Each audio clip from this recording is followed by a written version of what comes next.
Des attaques terroristes, une crise des réfugiés et une reprise économique qui refuse de prendre de l'élan. Voici quelques-uns des défis auxquels l'Europe est confrontée et la raison pour laquelle, une nouvelle fois, l'Europe sera au centre des attentions pour le Forum économique mondial.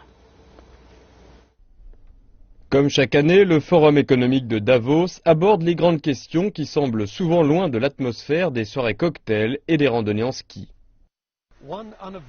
Mais une question inévitable s'est imposée depuis la crise de la zone euro de 2009.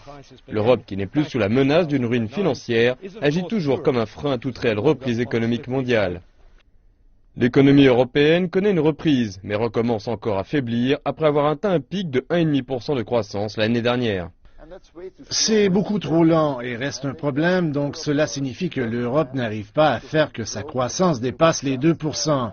Et cela est probablement également dû au manque de réformes structurelles.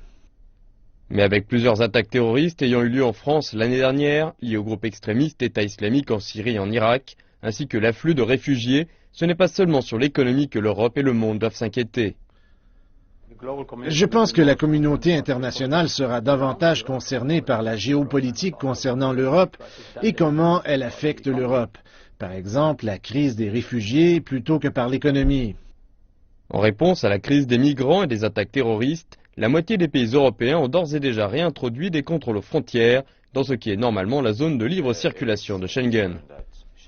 On craint que Schengen ne soit soumis à une énorme pression avec tous les effets que cela pourrait avoir sur l'économie, la libre circulation des personnes et des marchandises, mais également en général sur l'Union européenne, sur les affaires de l'Union européenne. Les solutions demeurent illusoires car la plupart des États membres de l'UE continuent d'agir selon ce qu'ils considèrent être leurs intérêts nationaux plutôt que le bien commun du bloc.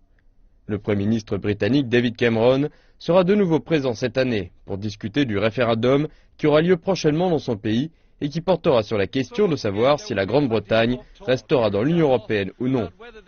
Une nouvelle fois, il y aura beaucoup de discussions ici à Davos, afin de savoir si cette année, finalement, l'Union européenne, toujours divisée, pourra s'unir afin d'empêcher de nouveaux chocs imprévus.